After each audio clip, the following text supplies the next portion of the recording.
Proceeding to the finalization of this process, of this wonderful event, having a very, very great knowledge base and the talent pool into the Pakistan IT industry, I would like to take on board Mr.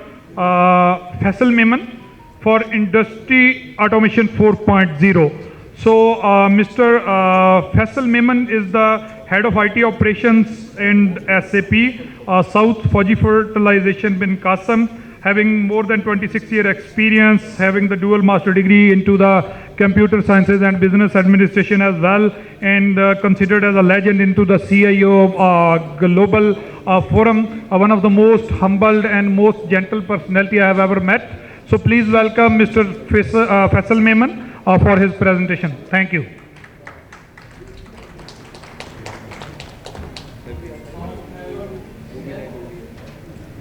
I will start with the Industry 4 digital transformation journey. First, coming to my sector, my industry, we have 3 plants: fertilizer, power and food. We have implemented multiple ERP modules: plant maintenance, material management, quality management, production planning, sales. They all are integrated. We have integration in all of the modules. Also, we have integration across the industry sectors like fertilizer and power share. They both have the integration points where they can share the data, they can share the common warehouse, so they are fully integrated. Now, what's the challenges? We are already getting the benefits of SAP ERP. We have visibility on the data, we are running MRP for maintaining the inventory, but the missing part that we don't have a supply chain tracking like the demand and supply. There is a change in the supply and demand requirement, so we cannot forecast that how much inventory will be required. The second thing, we are doing preventive maintenance. We are doing time-based preventive maintenance also in parallel. We are also maintaining performance-based, but that performance-based maintenance is dependent on human being. If an operator is going at the plant area and noting the readings, and then after that वो आ रहा है और उसने कुछ पंच नहीं किया, या उसमें सपोज कोई हमारे पास ऐसी चीज़ आ गई कि वो रीडिंग तो एरिया से लेके आ गया, लेकिन उसने due to any reason he has to leave the plant, उसने वो सिस्टम में एंटर नहीं की, अब उसका जो प्रिवेंटिव का ट्रिगर होगा, अलार्म जो जनरेट होगा या नोटिफिकेशन जो जनरेट होना है, वो किसी एक पॉइंट पे ट्रिगर होना है. अगर वो रीडिंग एंटर ही नहीं होगी तो I will miss that maintenance plan. तो उसमें जो मेन पार्ट है प्रिडिक्टिव मेंटेनेंस पे हम जाना चाह रहे हैं. Third thing is real time information. Information तो उस वक्त अवेलेबल होगी जब मैं एंटर करूँगा. अगर मैंने इन्फॉर्मेशन एंटर ही नहीं की तो मेरी सिस्टम में इन्फॉर्मेशन तो नहीं आएगी. हम 1000 कह लेंगे जी we are getting real time information, but वो उस वक्त तक नहीं आएगी जब तक कि कोई बंदा जो जिससे हम डिपेंडेंट है सिस्टम में एंट्री करे वो उसको एंटर ना करे. सेकेंड जो लास्ट है हमारा ह्यूमन डिपेंडेंसी. हम डिपेंडेंट हैं उस वर्कर पे जो फील्ड में जा रहा है, जो सीट पे बैठा है. अगर वो किसी वजह से सीट पे नहीं है, आज छुट्टी पे, तो अगर डेलीगेट हो गई असाइनमेंट तो वो दूसरा बंदा एंटर कर देगा, लेकिन अगर वो डेलीगेशन नहीं है तो वील मिस दैट इट. हमारे पास इंडस्ट्री की 4 रेवोल्यूशन अब तक आ चुकी है. इंडस्ट्री 1 में हमारे पास स्टीम एंड पावर जनरेशन हुई. इंडस्ट्री 2 जो कि 19th सेंचुरी में हमारे पास आई थी, तो हमारे पास इलेक्ट्रिसिटी और असेंबली लाइंस आ गई उसमें. थर्ड इंडस्ट्री रेवोल्यूशन में अगर हम देखें तो ऑटोमेशन थ्रू कंप्यूटर टेक्नोलॉजी आया. और जिस इंडस्ट्री 4 में हम अभी काम कर रहे हैं उसमें हमारे पास डिजिटाइजेशन आ गई, रियल टाइम सेल्फ ऑप्टिमाइजेशन आ गई, और हमारे पास इंटरकनेक्टेड सिस्टम आ गए. इंटरकनेक्टेड सिस्टम इस तरह से कि सिस्टम बजाय इसके कि मैन डिपेंडेंट हो, वो सिस्टम ऑटो पे हमारी रीडिंग्स लें और हमारे पास वो वैल्यूज जनरेट करके हमारे पास उसके ट्रिगर्स अलार्म्स दें. फ़र्क क्या है इंडस्ट्री 4 डिजिटल ट्रांसफॉर्मेशन और industrial internet of thing? Industry 4 basically एक टाइम पीरियड को रिप्रेजेंट कर रहा है. जैसे इंडस्ट्री 1 18th सेंचुरी, फिर हम इंडस्ट्री 2 पे आए 19th सेंचुरी, फिर इंडस्ट्री 3 पे आए 1969, फिर उसके बाद का जो पीरियड अभी हम जिसमें हैं वो एक टाइम पीरियड को शो कर रहा है इंडस्ट्री 4 को, जिसमें हम अभी मौजूद हैं, उसको टेक्नोलॉजी जो यूज़ कर रहे हैं. अब जो डिजिटल ट्रांसफॉर्मेशन में हम सुबह से काफ़ी चीज़ें सुनते हुए आ रहे हैं, सब ने अपना अपना आइडिया दिया. लगता तो ये है कि हमने पेपर को नॉन पेपर पे कन्वर्ट किया, लेकिन ये ऐसा नहीं है। पेपर को नॉन पेपर पे लेके जाना ये ट्रांसफॉर्मेशन नहीं है। ट्रांसफॉर्मेशन अगर हकीकी मायने में देखा जाए तो ऐसी टेक्नोलॉजी जो आपके बिजनेस को सपोर्ट करे, आपके बिजनेस को ग्रो करने में हेल्प करे। हम ये करते हैं कि टेक्नोलॉजी जो ला के पहले रख देते हैं और फिर सोचते हैं कि अब इसका करना क्या है। तो टेक्नोलॉजी में इन्वेस्ट करना किसी भी कंपनी का, वो उस वक्त तक उसके लिए हेल्पफुल नहीं हो सकता जब तक वो उसको यूटिलाइज ना करे या उसके लिए वो हो ना। हमने ये काफ़ी चीज़ें देखी हैं कि हम चीज़ें प्रोक्योर कर लेते हैं, हमें काफ़ी प्रेजेंटेशंस दी जाती हैं, सेल्स के गाइड्स भी आते हैं, काफ़ी वेंडर्स भी आते हैं जी ये ले लें, ये आपको बहुत हेल्प करेगा। लेकिन अगर एक्चुअल में देखें, हम ले तो लेते हैं फिर वो पड़ी रहती है साइड पे। ऐसे केसेस हमने ERP में भी देखे। वी इम्प्लीमेंटेड ERP, काफ़ी लोगों ने ERP इम्प्लीमेंट किया और बाद में हो ये रहा है कि बजाय इसके कि ऑनलाइन डेटा एंट्री के वो बैच प्रोसेसिंग ही मेंटेन हो रही है जो पहले वो करते थे। या हमने ये किया कि टेक्नोलॉजी तो ले ली, बिजनेस को भी ट्रांसफॉर्मेशन कर दिया, लेकिन उस प्रोसेस को हम एज इट इज़ अपने सिस्टम में ले गए जैसा कि हम मैनुअली चला रहे थे, तो हमने बेनिफिट तो नहीं लिया। तो डिजिटल ट्रांसफॉर्मेशन की अगर हम बात करते हैं, सबसे पहले आपका बिजनेस आता है। आप उस बिजनेस में क्या चीज़ आपके लिए ज़रूरी है उसको सपोर्ट करने के लिए आपकी टेक्नोलॉजी आती है। तो एक्चुअली डिजिटल ट्रांसफॉर्मेशन हम उस सेंस में लेंगे। जब हम इंडस्ट्रियल इंटरनेट ऑफ थिंग्स की बात करते हैं तो हम बात करते हैं कि हमारा जो मैन्युफैक्चरिंग प्लांट है या जो हमारे सेंसर्स है या ऐसी डिवाइसेस जो कि हमें ऑनलाइन डेटा रियल टाइम में प्रोवाइड करें। अब इसमें हमारे पास क्या चीज़ें आ जाती हैं, सेंसर्स आ जाते हैं।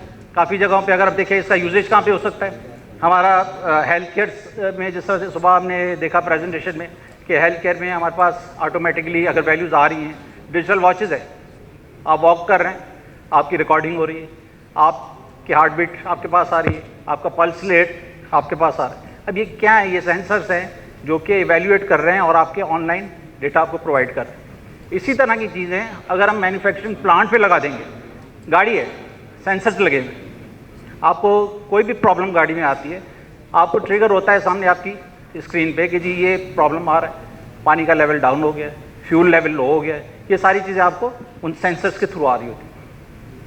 आगे अगर हम देखें तो फोर्थ इंडस्ट्रियल रेवोल्यूशन में हम कहाँ से आए, IoT की बात कर रहे हैं, बिग डेटा की बात कर रहे हैं, फास्टर रियल टाइम हमारे पास चीज़ें आ रही हैं, हमारे पास सप्लाई चेन की साइकिल इंप्रूव हो रही है, डिमांड एंड सप्लाई को देखते हुए हमारे पास इन्वेंट्री मैनेजमेंट हो रही है, हमारे पास प्रिवेंटिव की जगह प्रिडिक्टिव मेंटेनेंस हो रही है, कोबोट्स की जगह हमारे पास रोबोट्स की जगह कोबोट्स आ गए जो कि कोलैबोरेटिव रोबोट्स की बात करते हैं।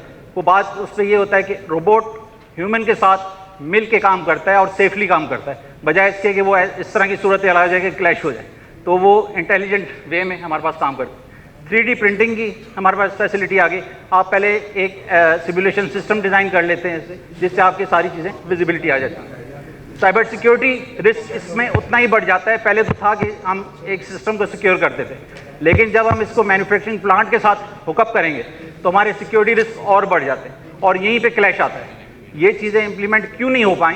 क्योंकि एक तरफ हम बात कर रहे हैं, अभी जो पहले डिस्कशन हमने देखी कि ह्यूमन एरर, इंटरनल थ्रेट्स, हमारे पास विद इन ऑर्गेनाइजेशन जो ह्यूमन बीइंग है, अगर वो फुली ट्रेंड नहीं है और एग्जिस्टिंग सिस्टम पे ही उसको रिस्क नज़र आ रहे हैं, तो हाउ कुड वी, हमें वो अलाउ करेगा कि हम अपने इंडस्ट्रियल इक्विपमेंट या अपना मैन्युफैक्चरिंग का जो सिस्टम है उसको कनेक्ट करें, जिसमें हम DCS की बात कर रहे हैं, PLCs की बात कर रहे हैं, वो हमें किस तरह अलाउ करेगा कि आपकी प्रोडक्शन की जो चीज़ें हैं जिससे उसकी प्रोडक्शन डाउन हो सकती है, कि वो आपको इंटीग्रेट करके दिया जाए।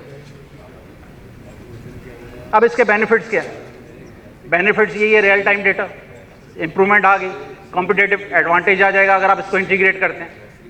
जो यंग जनरेशन है, जो सुबह से हम डिस्कस कर रहे हैं कि यंग जनरेशन में इन इक्विपमेंट्स का यूजेज ज़्यादा है, वो इजीली इस पर ट्रेंड हो जाते हैं, या वो लोग जो मुझ जैसे हैं और यंग दिखने की कोशिश करते हैं, तो वो उनके लिए भी है। तो इसमें हमारे पास जो है कोलैबोरेशन बढ़ जाती है, लोगों के पास ट्रस्ट लेवल इंक्रीज होता है। अगर सिस्टम से कोई इन्फॉर्मेशन आ रही है आपके पास तो उसका ज़्यादा हम ट्रस्ट करते हैं, बजाय इसके कि आपने देखा वो वर्ड ऑफ माउथ अगर कोई चीज़ चले तो पहुँचते पहुँचते वो जहाँ से स्टार्ट होती है और एंड पे जहाँ पे पहुँचती है तो उसकी मीनिंग ही चेंज हो चुकी होती है। ख़ासतौर पे अगर खबरें जिस तरह से चल रही होती हैं, सुबह अगर कोई चीज़ चल रही है तो शाम को कुछ उसका और ही रिजल्ट आ जाता है। तो इसमें हमारे पास ऑनलाइन इन्फॉर्मेशन आएगी।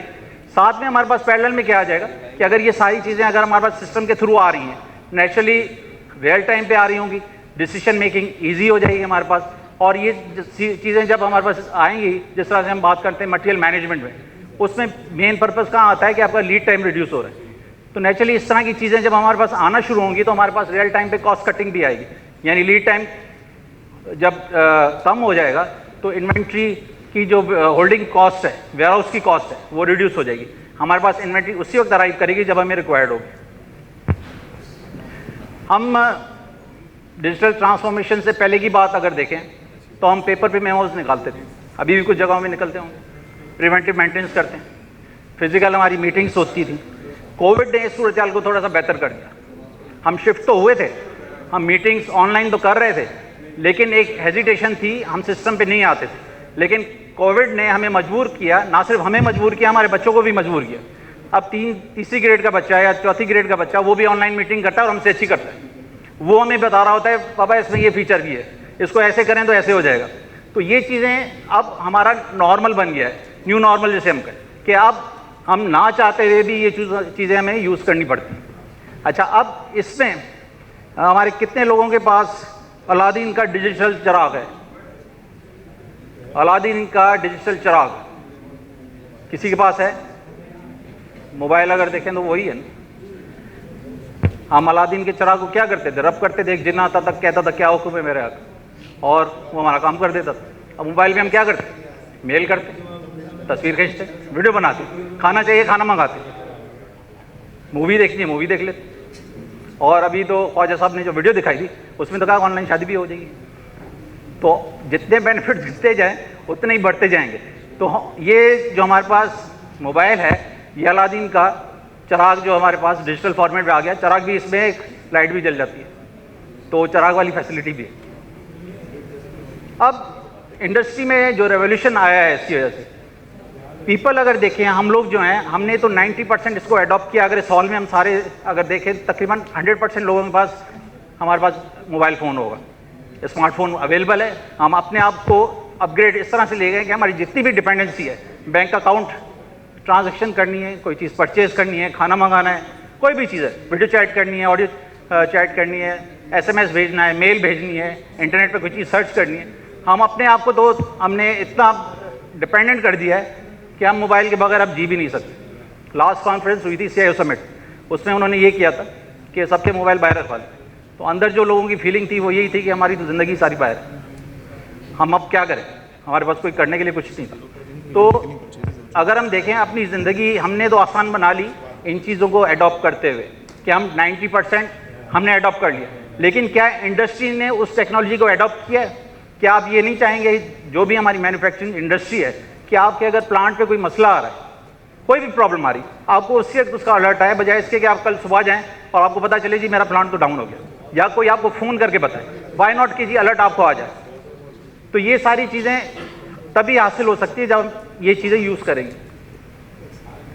हमारे पास जो इंडस्ट्री का ऑटोमेशन का पिरामिड है वो कुछ इस तरह से कहता है कि हमारे जो मैन्युफैक्चरिंग प्लांट है, जो कि हमारा शॉप फ्लोर है, नीचे का एरिया, फील्ड लेवल, जिस पे हमारा एक्चुअल इक्विपमेंट लगा हुआ है, जहाँ पे मशीनें चल रही हैं और प्रोडक्शन हमारे पास आ रही है, उस लेवल पे हम सेंसर्स डिप्लॉय कर देते हैं, सेंसर्स लगा देते हैं। वो सेंसर मॉनिटर करते रहते हैं उन तमाम इक्विपमेंट को कि उनकी परफॉर्मेंस क्या जा रही है, और रियल टाइम पे डेटा दे रहे होते हैं। सेकेंड लेवल पे जो कंट्रोल लेवल पे, इस पर हमारे पास PLCs लग जाती हैं।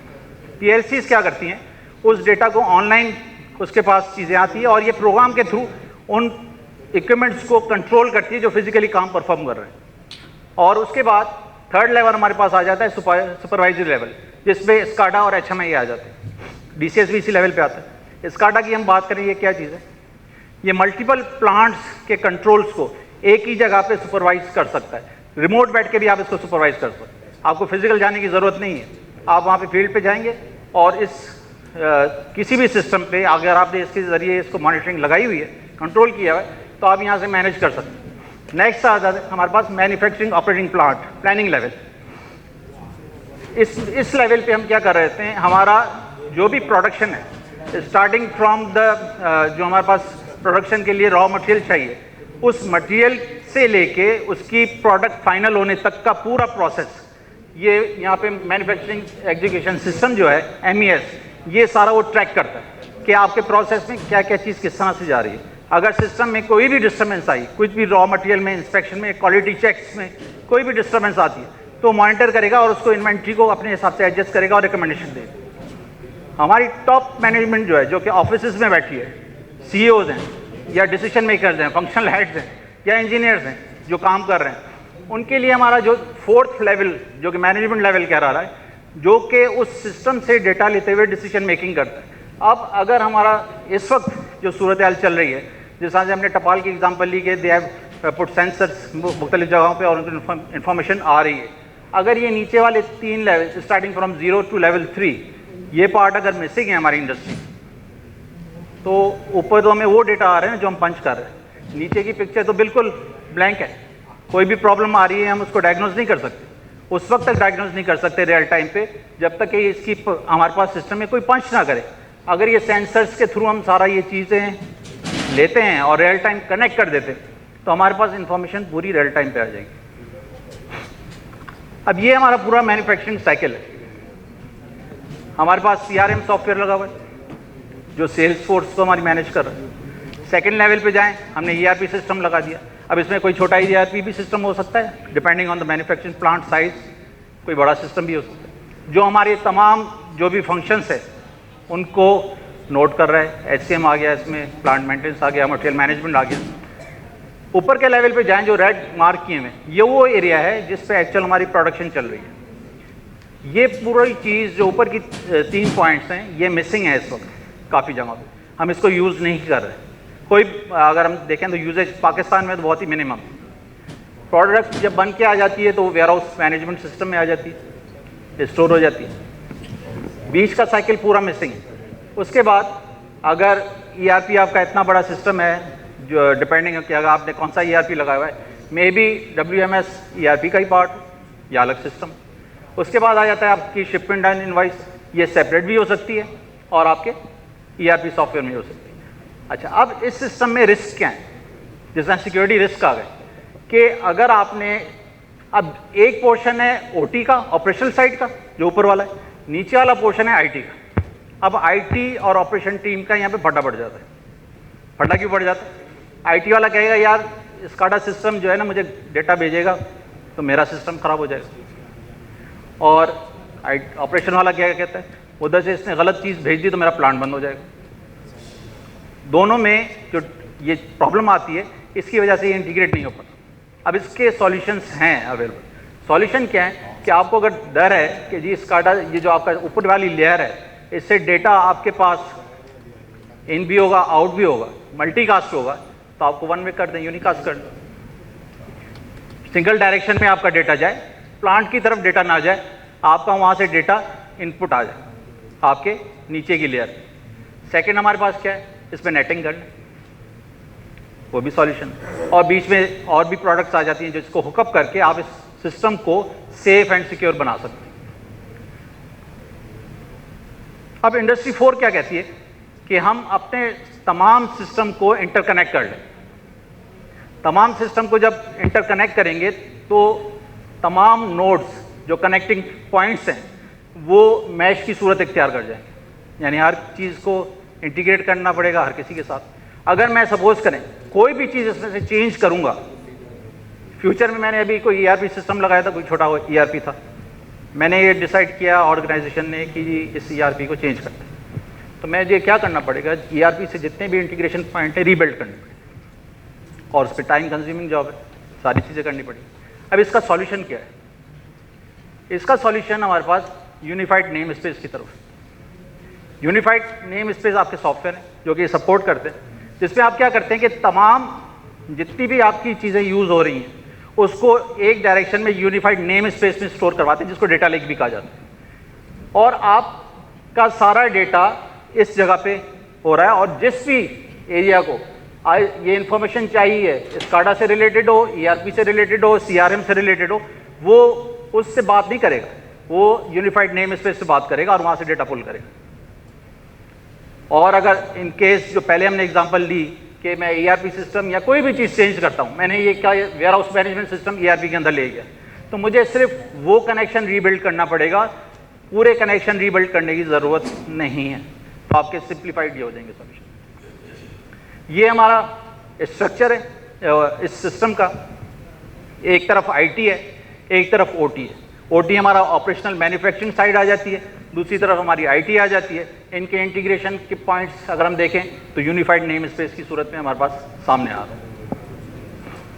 अच्छा, आप मैच्योरिटी लेवल की बात करें, हम कितने मैच्योर हैं इस वक्त, अगर मैं ओवरऑल वर्ल्ड पे बात करें या इवन पाकिस्तान में बात करें, तो हम अभी देखा जाए तो नीचे क्या है, कोई गवर्नेंस मॉडल नहीं है हमारे पास। हम तो इंटीग्रेटेड है ही नहीं काफ़ी जगहों पे, और कुछ जगहों पे हैं तो अभी सीख रहे हैं।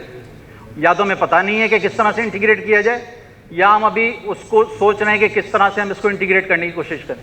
तो हम अगर देखें तो बेसिक लेवल जो कि ट्रेडिशनल लेवल है और दूसरा जो एसेंशियल लेवल है, तो हम इसी के दरमियान कहीं घूम रहे हैं। अभी एक्सीलेंस और एडवांस और ऑप्टिमल लेवल पे जाने के लिए हमें बहुत टाइम चाहिए।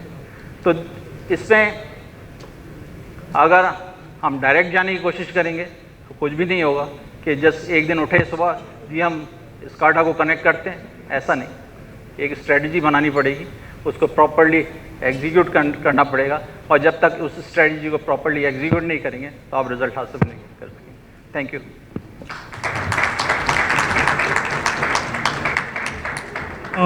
Please stay on to the stage. Thank you, Faisal bhai. Very well presented and very well controlled. So I would like to call on stage Mr. Akbar Shah Khan to present the shield to Sir Faisal Memon. Thank you.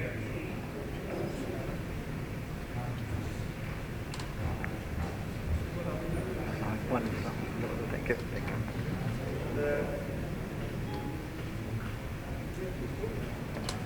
Thank you. Sir, please stay on to the stage. So I would like to call the main person behind this whole story, Mr. Akbar Akil, to please come on to the stage and receive his shield.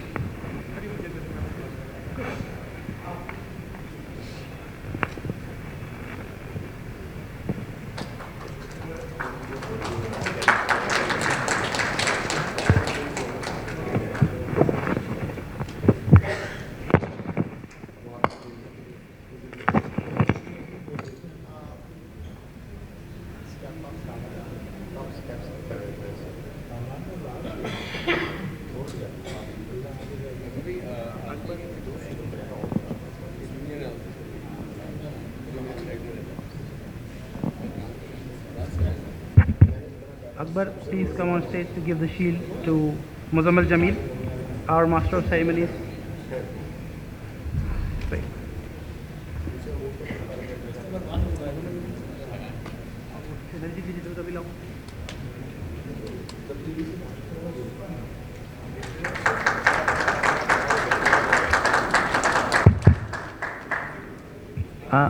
Muzamil Sahab, please give a shield to our headline sponsor Synergy Digital.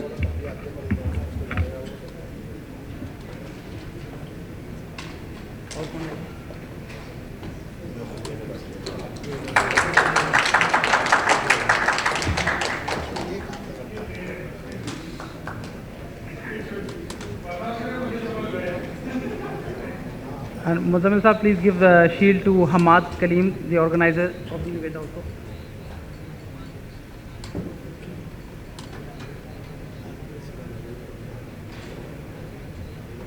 He's done a lot of effort for the backdrop design and all the marketing material.